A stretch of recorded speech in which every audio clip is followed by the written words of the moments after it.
While in Kazakhstan, I had the opportunity to speak with Sayasat Nurbek. He's director of the Institute of Public Policy of the Otan political party. At his office in the capital city of Astana, we discussed Kazakhstan's successes and challenges 24 years after independence and President Nazarbayev's vision for the future.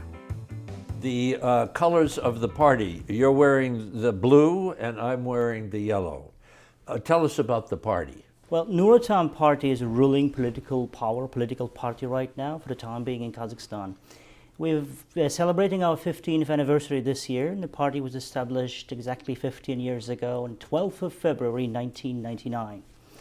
And the idea behind that was to have support of a policy directed by our president, by the first president of Kazakhstan, Mr. Nursultan Nazarbayev, and have all his supporters and his ideas come together and have a formidable political party that would guide the country and help President in steering the major policies and actions of the government. President Nazarbayev is really a visionary, isn't he? He is. He is a true visionary, and after the dissolution of Soviet Union, he was the first president, the first leader to step up and guide a country and build modern independent state. The president was very, very quick early on to just get out of the nuclear business, huh?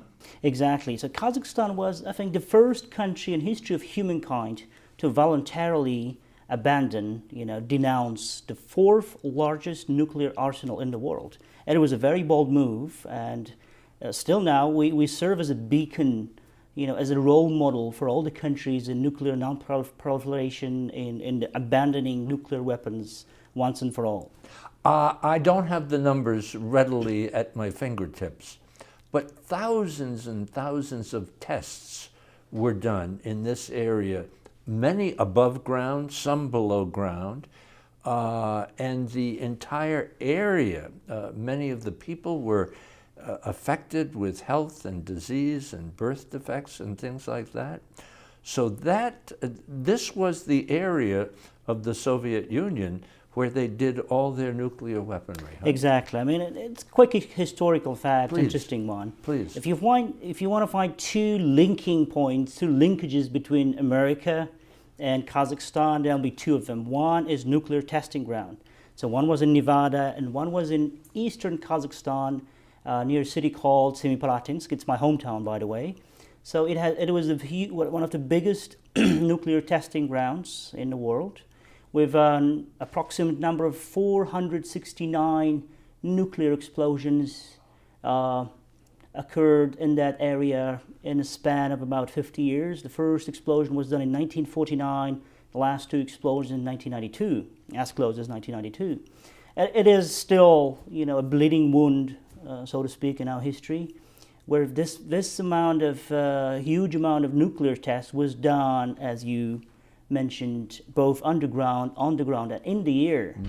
And the idea was to have a living, nuclear experiment to see the long-term influence of nuclear radioactivity on livestock, on people, ground, and environment.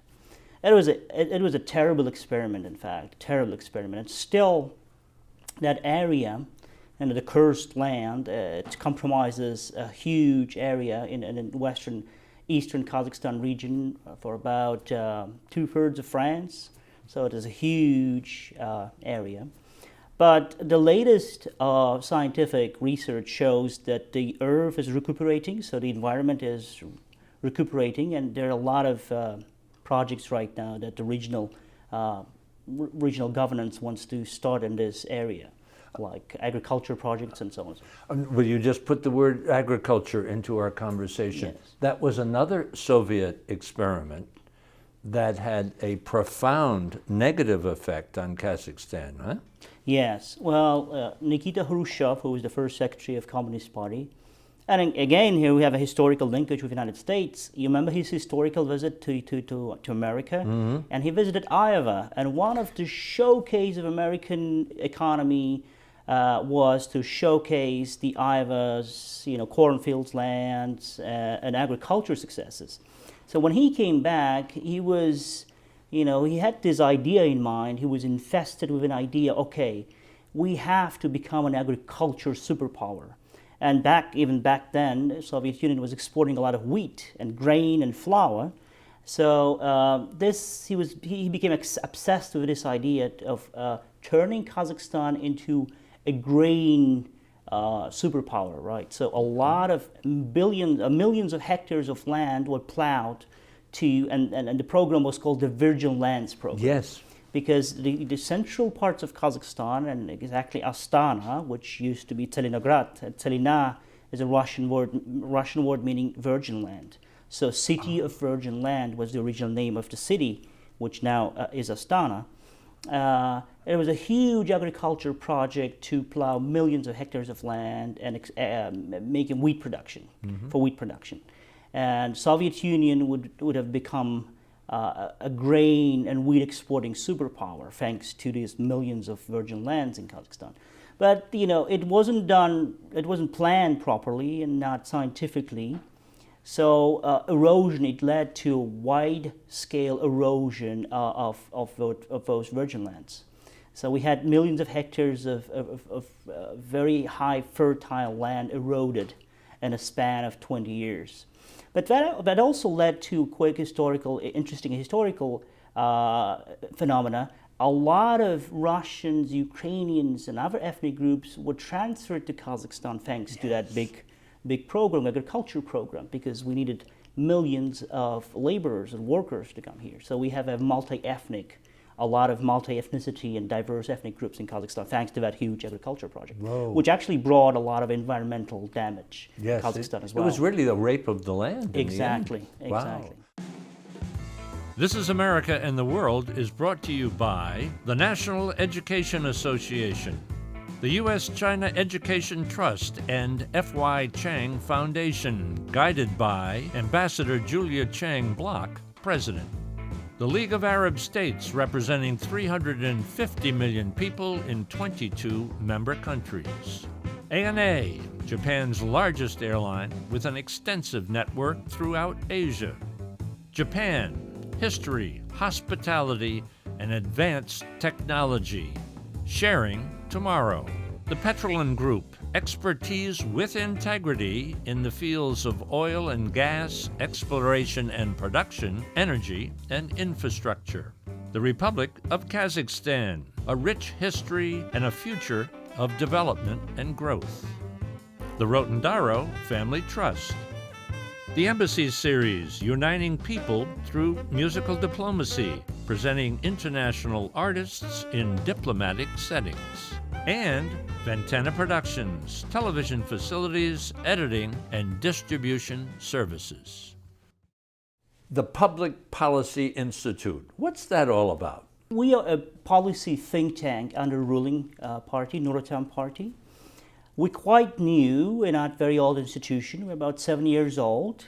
But the idea behind establishing a proper policy think tank is, again, thanks to the president. You see, the mere word policy and policy analysis and policy planning was a bit of a vague concept back in the 90s, back when we gained our independence.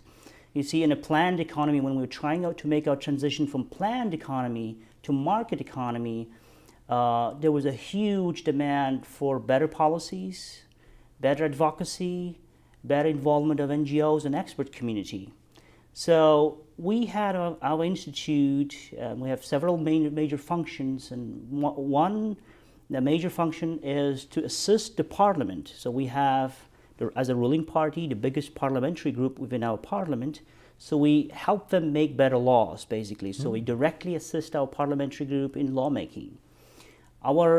Another very important function is to serve as a bridge, as link between the expert community, NGOs, and civil society, linking them to government, making better policies, having a feedback from civil society. So we serve as a a semi-government organization, public organization, which helps linking the civil society to government actions.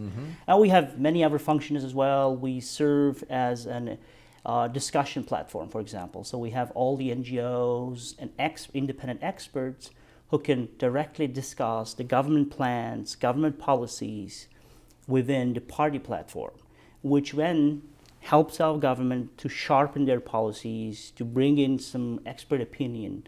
And this is a very important role we do. And this is for the first, a turning point in our leaders' policies that finally we are turning from apex vertical planning structure to a horizontal structure where voice of the many, of the majority, can be heard, discussed, debated, and shaped into a common ground policy.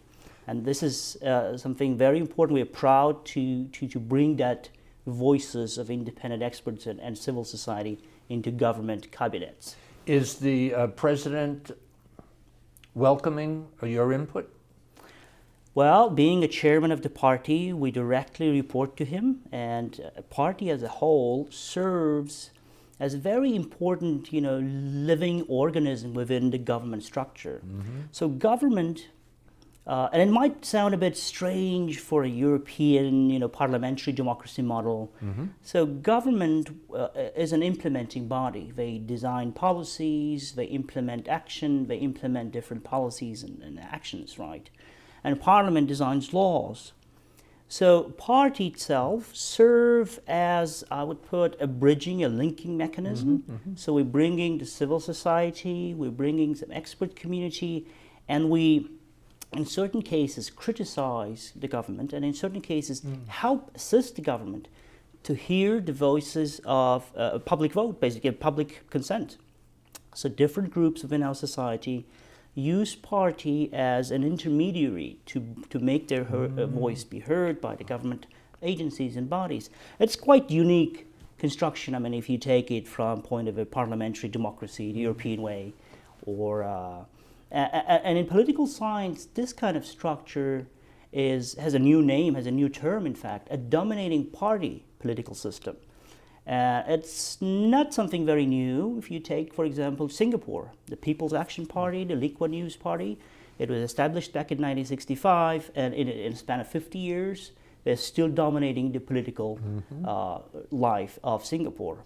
Malaysia, United Malaysian National Organization, Mahathir Mohamad's, the founder of modern Malaysia, the founding fathers party, is still in power and still is the most formidable political power in Malaysia, and so on and so forth. There are many examples. In Turkey would be another example, and so on and so forth. You're talking about the apex structure. And they're talking about flattening it out so much. We wonder where only, 23 years old for 23 years old, Kazakhstan right now? You wonder if it's going in this direction, where it might be in 20 years from now. It's a very young country, and there's a lot to happen in the next 20 years. Huh? Right.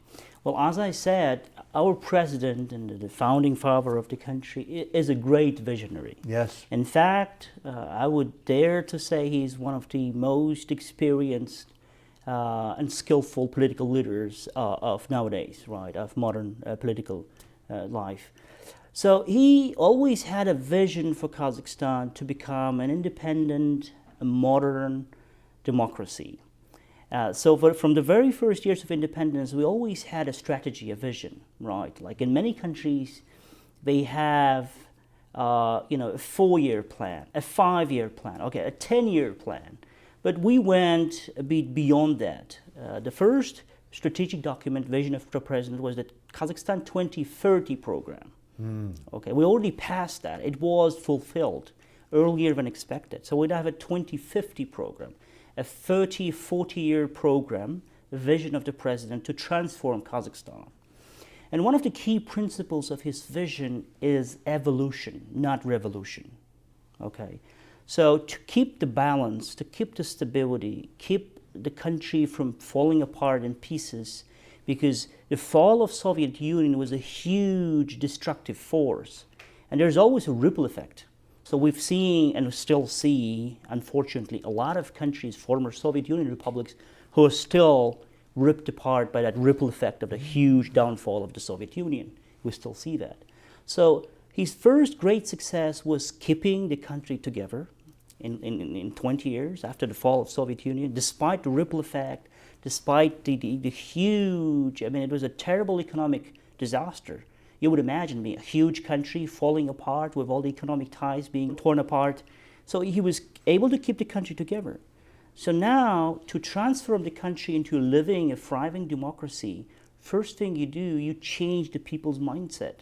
Because it's easy to introduce economic policies, it's easy to change your political system, you can have new institutions, but changing the people's mindset to become more responsible, self-confident, more proactive politically, and so on and so forth, it takes a lot of time, in fact. And this is the biggest challenge we have right now, and our party's biggest challenge, is to change the mindset of people.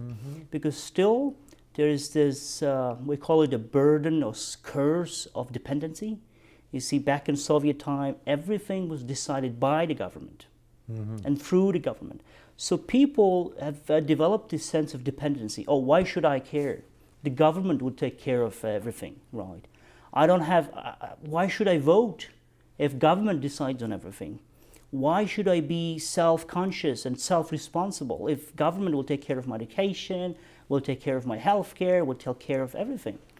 So this is the biggest challenge we have so far, to change the people's mindset, to change their self-responsibility, self-confidence, okay? You are responsible for your actions, not the government. You have a right to vote, and you have to use that right properly. You are responsible for your own health care, for your own health. I mean, you have to be proactive, you have to, do something about your own health, your own education. Don't ask government, rephrasing John Kennedy, don't ask what your country can do for you, ask what you can do for your country, right? So this is the backbone of President's vision. Okay, to do that, it will take more than 20 years. Okay, so we kept the country, we made this country stable. If you look at all the indexes, global competitiveness index, doing business, all kinds of indexes and global rankings, Kazakhstan stands as a champion among all the former Soviet Union countries. See, I mean, you can clearly rank our country in all these rankings. But now the biggest challenge is to make this mindset transition. If we are successful in making this mindset transition, then we can talk about having a living and thriving democracy, open society, because without that, I mean, and we see a lot of historical evidence, you fail. You can put institutions, you can have political will. If people are not ready, institutions will not work properly. I was thinking about the president and his vision, going way back to not only calling Niet to the nuclear program, but also because this is an oil and gas rich country, the vision to ask companies, American companies, in a large part, to come in and tell us how to do it, how to produce, how to market, how to refine. We did an interview recently in Washington with a reporter who had traveled the Trans-Siberian Railroad and met many people along the way. And he came away with the thought that the Soviet people wanted a strong leader. We asked a young person here in Kazakhstan, what does it mean to be Kazakh? What does it mean to carry a Kazakh passport? He said, responsibility. So you have older people who are dependent on the system and the state, and younger people who are feeling and have traveled outside of Kazakhstan and been educated to a new way of life coming up at the same time, huh? Yes. How do you put all that together in changing the mindset of the country? How do you change the mindset of a country? Okay. Well, and you got that right. I mean, right now, it is a very interesting survey done by Ronald Engelhardt, a couple of famous professors, and Christian Welzel. They have this, it's called World Values Survey, and they've been doing it since 1981 in 78 countries. And it basically deals with the value frameworks of a society and how these values change with time and what are the dominant values, right? Is it a Protestant moral, and they took the religious values because most of the values, do's and do nots, come from religion in the end. And they actually labeled the society as being Confucian society, being a Protestant society, being more Islamic society, and things like that. So Kazakhstan, if we take this survey, is a very interesting mix. It's a very interesting mix of very traditional, very Asian values, family, strong leadership, responsibility. A lot of Soviet influence, right? Collectivism, we is more important than I, and Soviet ideology, a lot of Soviet ideology. And Muslim influence, influence of Islam, so because being a Muslim, historically being a Muslim country. So it's a very interesting, a very potent mix, in fact, which actually gives us a lot of advantage. Why? Because our people are open-minded, very inquisitive, very inquisitive. Not like if you take Asian societies, they're more disciplined, more, down to earth, but not very creative, right? The biggest problem that China has right now. So we are mixed, we're kind of a Eurasian country. We have both European individualism and being proactive values, which propelling us forward, and we have some Asian values, we have some Soviet background and some Islam, so it's a very interesting mix. But my point is, agents of change. You need a group of your citizens who are proactive, who have both modernized values and modernized vision, who have will to change and want to change, and they serve as beacon, as examples of that change. They embody the change. And we have, thanks again to the President, the program, an excellent program. I think it's one of the most successful projects done in our country. It is a government scholarship program called Bolashak. Bolashak in Kazakh language means the future. So we've sent about 11,000 of our citizens to top schools. The program started in 1993. We've celebrated 20th anniversary last year. So we sent thousands and thousands of our brightest, most intelligent kids to the top schools of the world.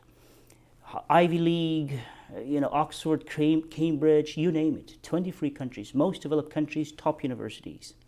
So all these bright young men came back, most of them. We have about 7,500 graduates so far. And think about it, might not be a big number, but you think they have received the best education in the world, and they've equipped with the best knowledge in the world and best research in the world. They came back, and government puts them back in civil service. They put them as managers of top companies. They're very active in businesses. They start their own businesses. And they serve as agents of change. So we've seen a lot of change recently. I mean, running a policy think tank, we conduct a lot of sociological surveys. And we see the shift in values and shift in mindset, because these young kids, they serve as agents of change. They start discussion clubs. They run marathons. Almaty, for the last 3 years, they're running Almaty, just like Boston Marathon, right?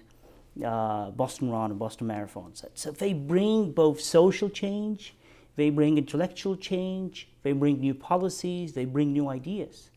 And since we sent these students not only to one country, just let's say to America, a lot of them studying in America, but also to European countries, to Japan, South Korea, Singapore, Australia, New Zealand. So they bring all these best ideas and policies from all over the world. And we have a huge market for all these new ideas. So I have high hopes, personally, for the future of Kazakhstan, because these citizens, I don't call them children anymore. Some of them are about 40, in fact, the first graduates who came back in the 90s. So they bring this new hope and new vision for Kazakhstan, a modern, developed, open, and democratic country. Fair to say that you're an optimist? I am. I am truly an optimist, sir, because I've worked with these children. I've seen that fire in their eyes. I've seen what they can do. I was president of his Bolshak program for 3 years.